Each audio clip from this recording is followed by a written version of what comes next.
And I've been furiously scribbling over here, so please forgive me as I give some closing remarks if I'm shuffling some papers, because there were so many fantastic nuggets, and that's really what I hope to cover in my closing remarks here is some of these just so poignant thoughts about the way that we approach climate adaptation, how we can do this better, and how do we work together more effectively to do this. And I was hearing so much of that from all of you throughout the day, and in particular from our panelists at this last session. So thank you all who have participated in our panels throughout the day. I've just been so inspired, invigorated, so appreciative of these different perspectives. And I hope that those of you who have joined us the entire day have as well. If you've missed anything, never fear. This will all it's being recorded. You'll be able to visit and hear some of the pieces you may have missed after the fact. You can hear the different videos. You can hear the different panels. So, please do come back and listen if you haven't been able to join us all day long. So some of the things I wanted to talk about as we think about, closing out this last day, where we really talked about the work that we were doing, on this specific project, the Connecting Wildlands and Communities project, in this really challenging, diverse landscape with all these different partners and perspectives, but then bridging out to, as you just heard from these fabulous women doing work across the Southwest. We're not in this alone. Lots of fantastic work is happening. And we're all using these similar approaches. And I think, to make sure that these elements, this communication, the coordination, collaboration and co-production. Cynthia Naha, who was just on the last panel, when we had a preparation call, she called that out. And I just thought it was so, I added a C to that, but it was the 3 C's and I added one on. But I think it's just such a fantastic way to sum up how I think some of us are thinking about approaching this work and how I think it makes us more effective in the work. Towards the end of the climate change and natural landscapes panel that I was on, we were talking a little bit about opportunities and challenges. And I thought I'd just sort of connect from the CWC project to what you were just hearing from our Southwest practitioners. For the CWC project, we had a really ambitious undertaking. We wanted to, help support climate adaptation across all of Southern California. That's a huge area. And as you've been hearing, we have people with different perspectives. We have different competing interests. We have 25 million people. We have, beautiful landscapes and endangered species and, not enough water and too much fire and all of those things. But, I think in my mind, the opportunity is how many people we've seen come to the table excited to do this work. But on the flip side, I think the challenge is that not everybody who needs to be there is there. And I hope, that in this kind of work, by telling stories, by sharing information, by asking and opening, as Sherry Ryan said in the last panel, by coming to the table and loosening your heart a little bit to be vulnerable and say, I don't know, I'm lost. Can you help me come along with you? Understanding we all come from different backgrounds and perspectives. I hope that we can come to this where more people come to the table, but also, building a community of practice, I think, is another way that we get there. And you can see so many of our practitioners that were just on this last panel. We're all talking about building this community of practice, and that it's not just, scientists talking to other scientists. It's not just, somebody working on planning in one realm. It's breaking out of our silos. It's bridging the gaps, breaking through boundaries. And I really liked Louise's story where she was talking about finding common ground, right? Thinking about protecting springs and water sources. And really the key part was not necessarily how you got there or what you did, but finding common ground. And I thought one point that, came to mind about the point she made where, we need to have a big picture perspective sometimes when we're thinking about this work is that, I worked in land management, and often, you have to have a local perspective, a local view, because you're working on a piece of land and you have to deal with the challenges right there. And one of the things I so appreciate about the role I've been able to play as a researcher, and in particular in the CWC project, is the ability to zoom out and help provide information at a zoomed out perspective, so we can really get a sense of how all these moving parts interact, because sometimes when you're in it, it's really hard to do that zooming out. And I think, part of that lets us go to, as I said in my opening remarks, it's not about having the same conversations, about having different conversations and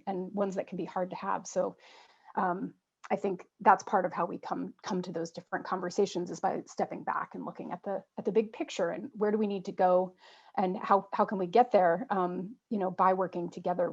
It's, as I think Tamara said, it's may not get there fast, but if we go together, that's where it's most impactful.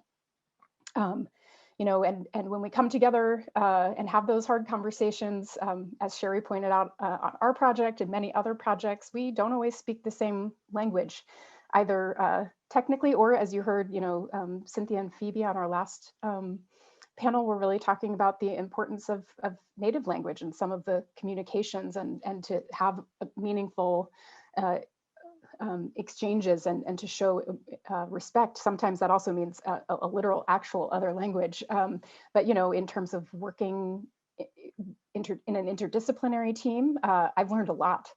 I have not worked with environmental engineers before. I have, not worked on planning. I learned a whole lot about planning. I'm still learning a whole lot about planning from Sherry and the rest of our planning team. And I think, again, learning those different languages, being open to saying you don't know or you don't understand, and working together, that's really where we can be more effective. And it sort of makes me think back, maybe some of you joined us in 2019 for the Tribal Climate Summit.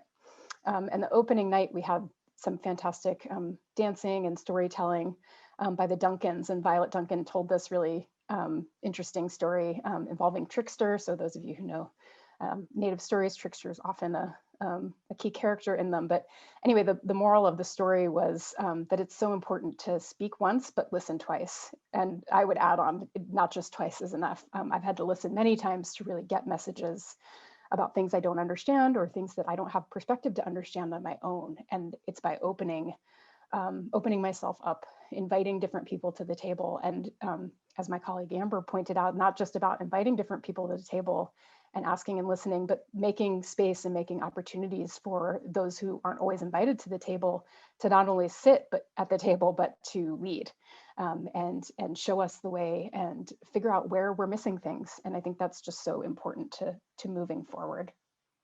And one thing I wanted to share that I heard in these, I gathered so much from these panel preparation calls, and so that we had in advance of today. And not everything made it into today, but I'm going to bring it forward.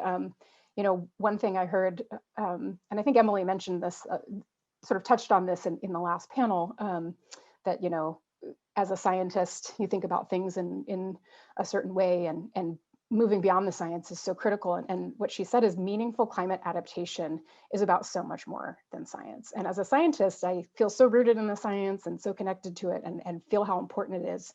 But through this project, I see the importance of these communications, these interpersonal connections, the storytelling, the art, all these pieces that connect on a human emotional level that really get us to, I think, the places that we need to be. And, I hope from incorporating diverse perspectives from different project partners and expanding the impact of the work and the experience, we can really help, build that community of practice and telling stories, connecting to people in different ways, however we need to meet people. I think that's what we want to be doing and should and can be doing.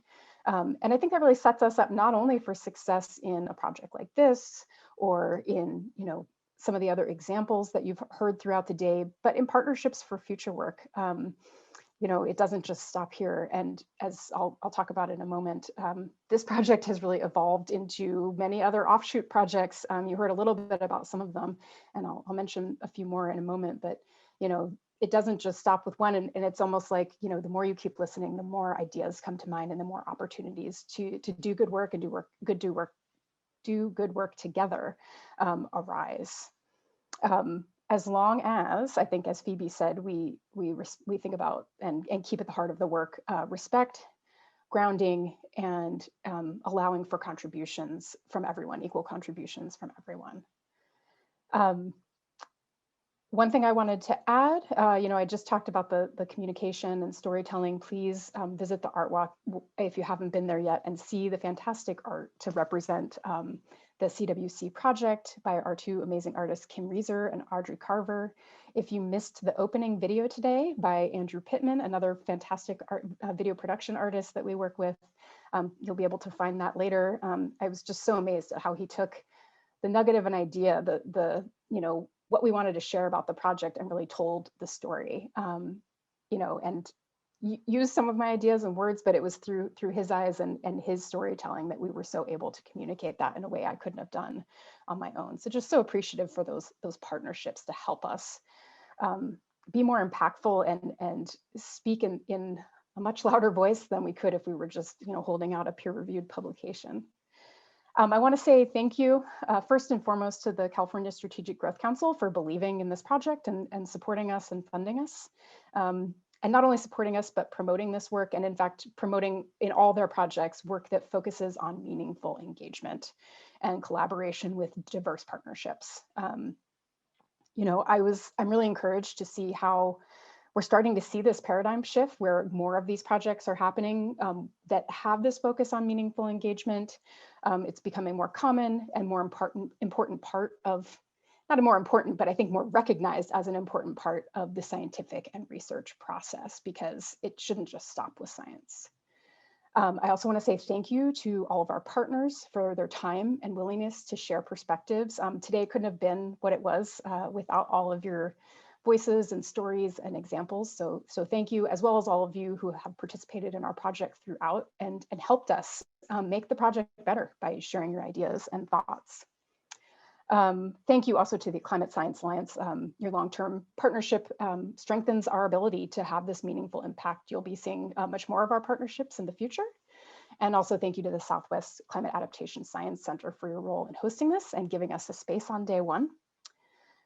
So what comes next? A few things. So please stay tuned for the products of this research coming out over the next year. There's going to be a little something for everybody: dashboards, data, tools, adaptation planning support, and case studies from both local jurisdictions and tribal partners. There'll be more engagement opportunities for our communities, climate kids modules, art in our communities, and more. But we're also building on this work. So as I mentioned, this has been an evolution of ideas, the research, and our partnerships. We've been focusing, as you heard, a little bit about carbon sequestration during this project, and we're expanding that to help think about carbon valuation in natural landscapes if we're to meet our carbon neutrality goals, and how to actually make that work on the ground in San Diego.